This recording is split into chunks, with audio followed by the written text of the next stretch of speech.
Riverside.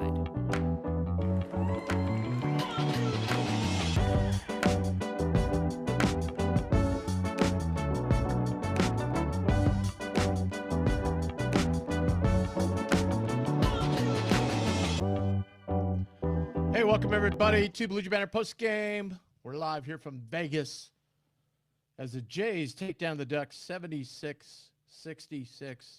First of all, thanks for watching. Make sure you hit that subscribe and like button. It helps us out a ton. Tim Kruger with you.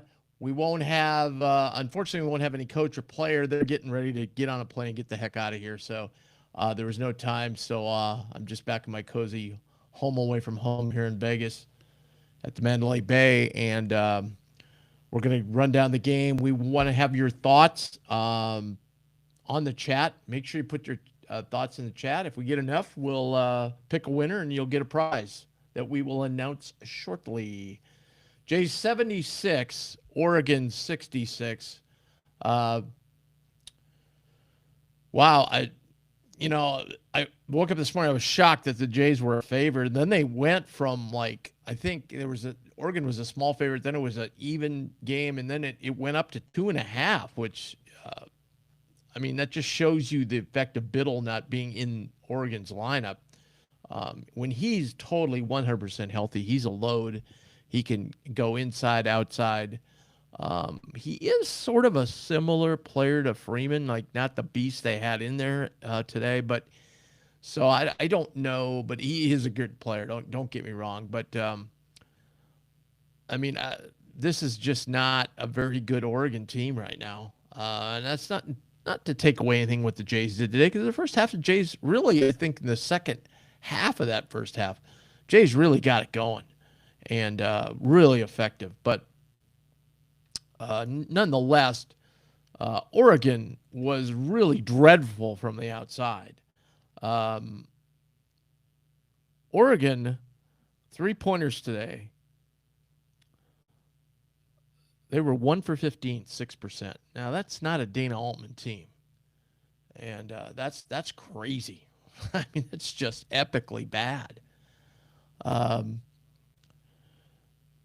They did shoot 42% from the field, which shows you they were getting a lot of second chance buckets. Rebounds, they out-rebounded us by 12.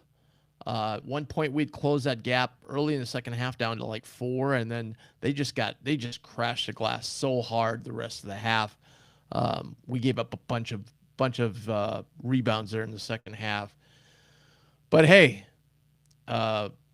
we built that lead out in the first half, and that came a lot of Oregon had a lot of misses, but we got the rebounds, and that was really, really important. Owen Freeman had 7 boards today.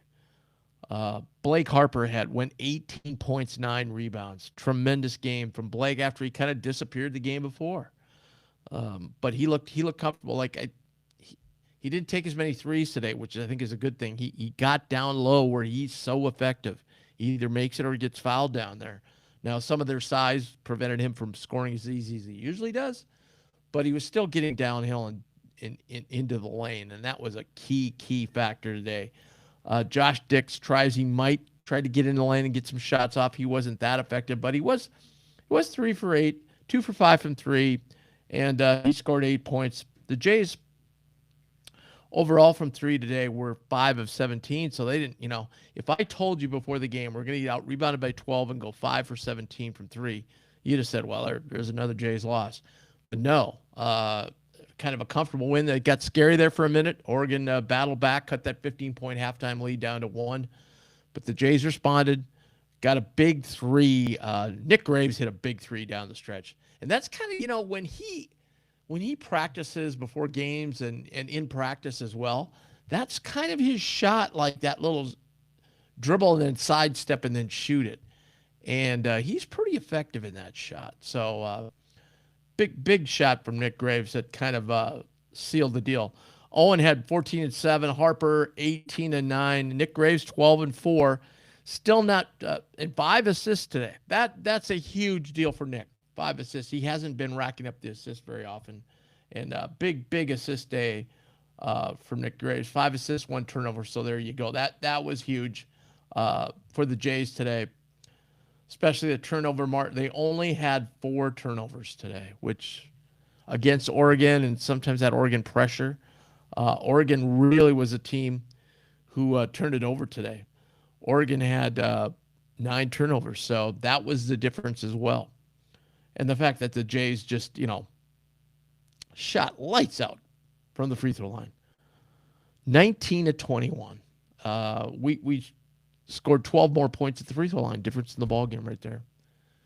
So what a great victory, and we need to come out of here with one. I don't know how good Oregon's going to be. The Big Ten is so tough, as we've seen. Purdue and Michigan are just absolute loads. Iowa's undefeated. Indiana's undefeated, or they might have one loss, but they look great. You've got the usual suspects, Michigan State. So UCLA, even though they've taken a couple bad losses here, but they're going to be very good. USC's undefeated. Washington's got a decent team this year. The Big Ten is going to be loaded, so I don't know how many wins. It depends on Biddle's health and how this team can move forward. Dana's teams usually play well mid to late February is when they're at their peak. So hopefully they can, and they can get some quality wins for us, because we don't have any, and this is the number one quality win. And as we've spoken before, we really only have one other shot in this non-conference really at a quality win, and that's obviously Nebraska. Kansas State would be sort of an okay win, but that Nebraska game is going to be something at Lincoln coming up a week from Sunday. Hey, let's talk about our sponsors. First of all, RTI Threads, thank you so much. Go to rtithreads.com. They're the exclusive apparel provider of Blue Jay Banner. Make RTI Threads your go-to site for all your Jays gear, including caps, sweatshirt, tees, quarter zips, and so much more. Go to RTI Threads and get stocked up with Jays gear for the season. And they have been so helpful in giving us tons of stuff to give away here during the season. So if we get some interest today, and I get it, it's Thanksgiving and it's getting into the time in Omaha, 3:30, where guys are getting ready to, you're either already at your relative's house and so forth, and you're getting ready to have something to eat. So I get it. So our next post game will be next Tuesday. So we'll stock up. We got some great stuff, so we'll have some great prizes for you then. We've got some autographed basketballs. We've got some caps. We've got all kinds of things. So check them out, rtithreads.com. They're also exclusive apparel provider at Blue Jay Banner. We got some great swag coming up that you'll see shortly. And then we want to talk about CareMinders Home Health Care. If you're in need of care for your injured or ill loved one, reach out to CareMinders today. Their professional staff will blow you away with their service. So first, go to caremindersnebraska.com, see all that there is to offer. And then once you dissect what needs you have, you can give them a call, 402-932-2211. That's 402-932-2211, CareMinders Home Care. Also want a big shout out for helping us out with this trip to Fager Construction. As I mentioned before, they're a major construction company in Omaha, and they do they're doing all the groundwork for everything going on at campus. So thanks to Fager Construction. By the way, I had a discussion with Marcus Blossom, athletic director, the other day, and he's going to join us kind of in that off week between Nebraska and Kansas State. We don't have any games that week. So on one of our Blue Jay Banner Today episodes, we're going to have Marcus on. So if you've got any questions, shoot us an email, bluejaybanner@gmail.com. Send us an email, and we'd be very, very, very glad to include your questions. Okay.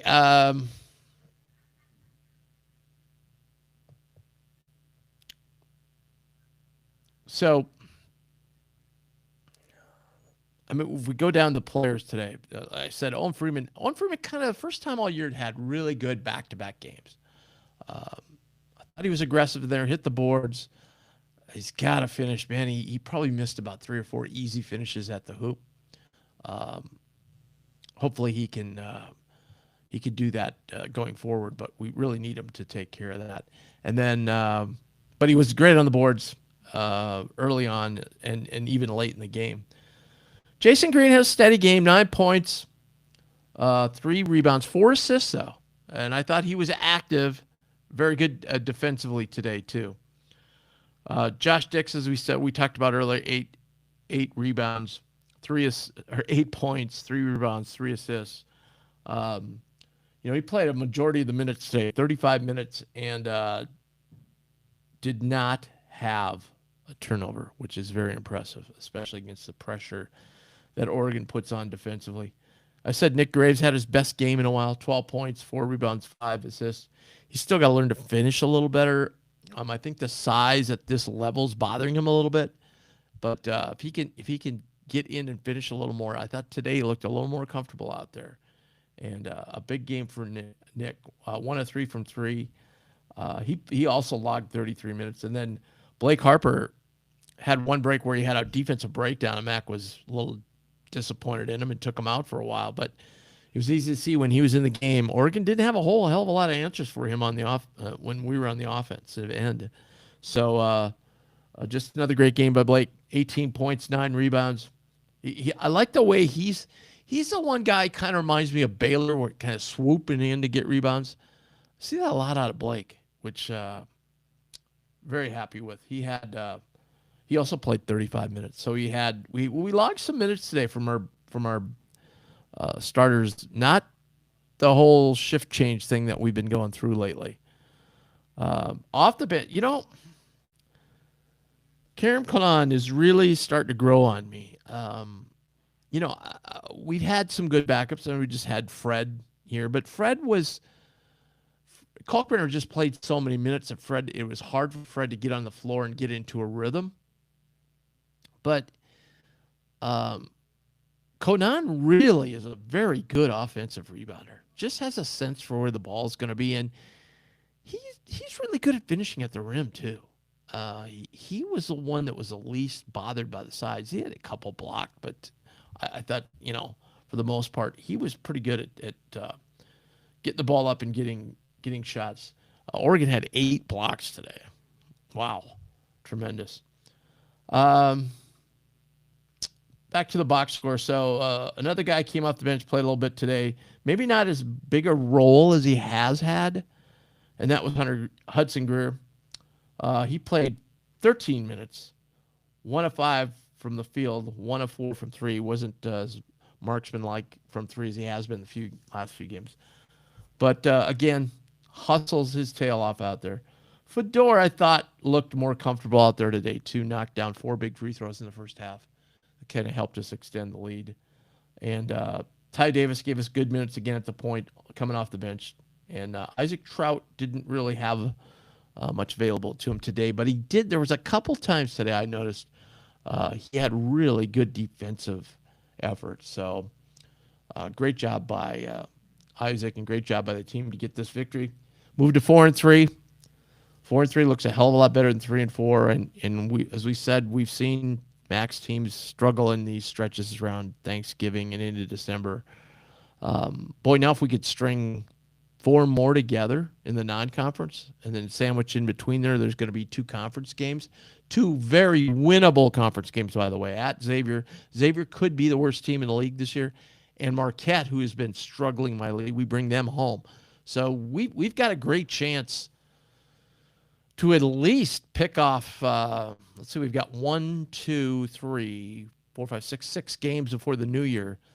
We go 5-1 here. That would put us at 9-4, be very respectable, and kind of get us back in the conversation of an NCAA tournament bid.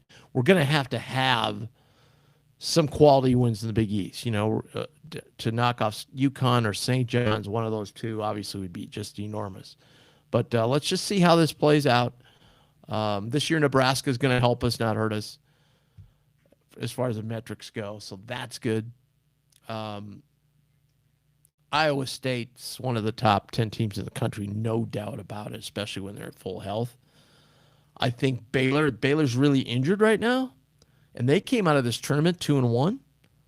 So I think they're probably feeling pretty good about themselves. And I think John Fanta mentioned the other day on Twitter that, hey, I think this Baylor team's been really underrated. And I would much agree. I think they have been underrated.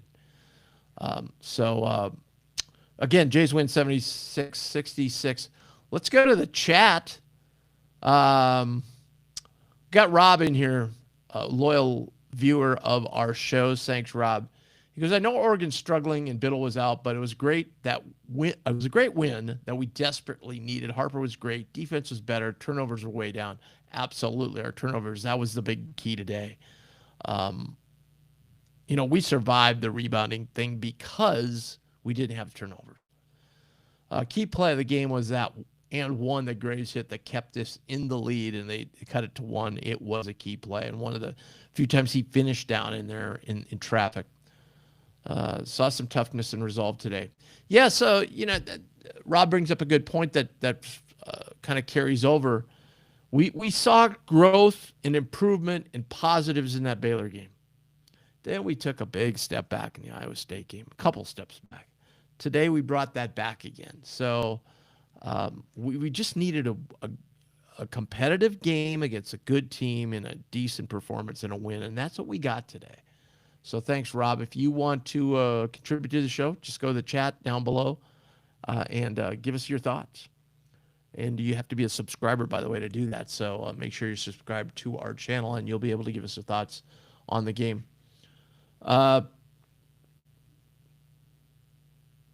Yeah, so we got our bench now because of the Jackson injury is basically 10 deep. So that's probably about right for us. It's a nice even number. And I think we can, a guy like Conan can come in and give us a lot of minutes. Hudson's already shown that. Fedor obviously can.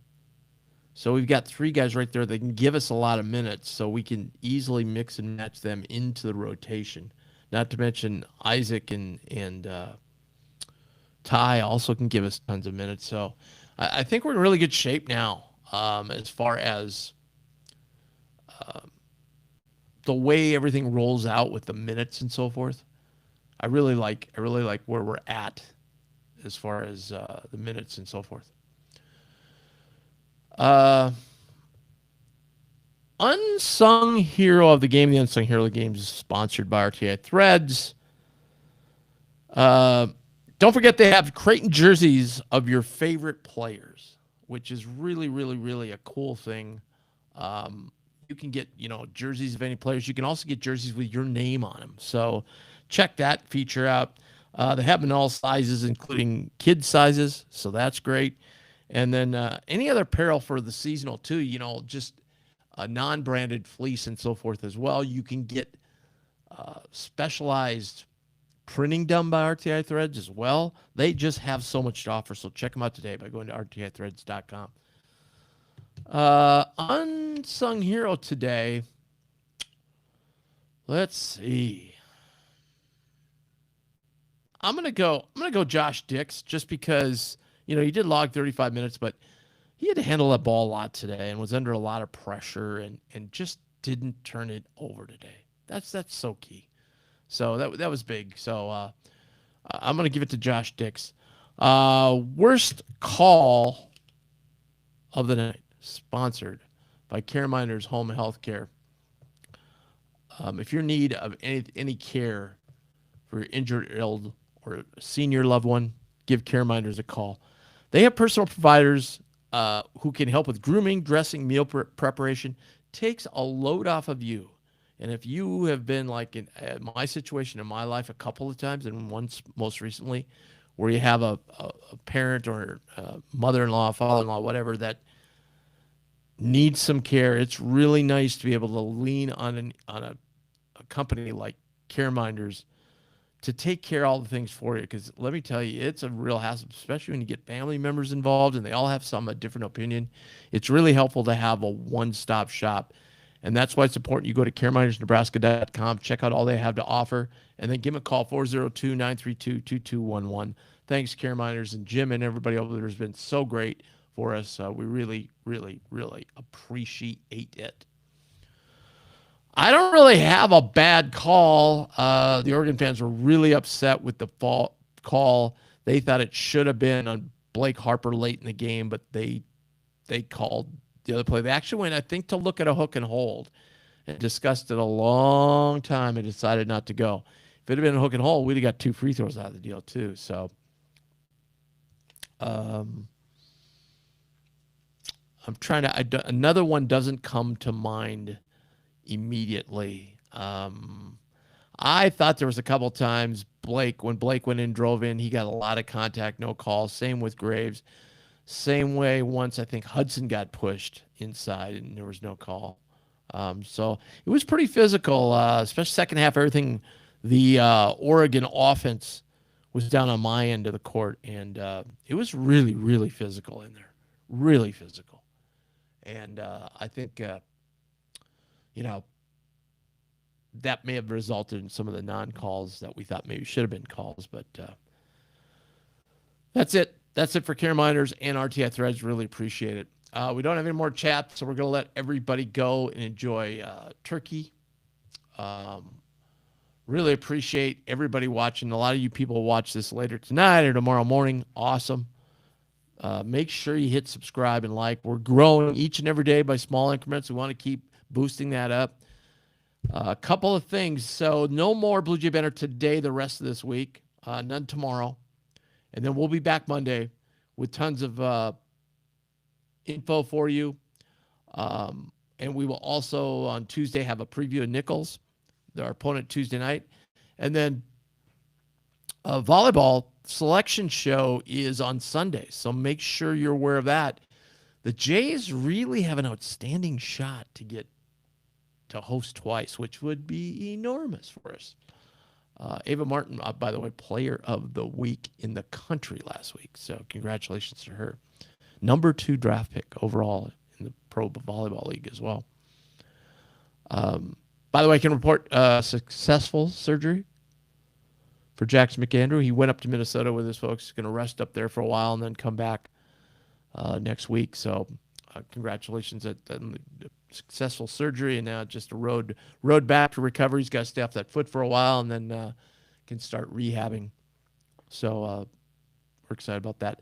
By the way, go to bluejaybanner.com. We've got all kinds of stuff. In fact, later today, I'm going to post some recruiting updates that you'll be very, very, very, very interested in. So some good news with Creighton recruiting. All right, we want to thank everybody involved. Mandalay Bay is great. I don't care what you're seeing online about this tournament. Like today, there was nobody there. A lot of Jays fans have gone home. Oregon didn't have a ton of fans here anyway, but those fans have already gone home. A lot of people just couldn't stick around for the extra day, and that's totally understandable. But next year tournament's going to be a little different. But whatever you've seen online, the crowds here were way, way better than people were describing. Yeah, there's empty seats, but this is a pretty big, like MGM Garden seats.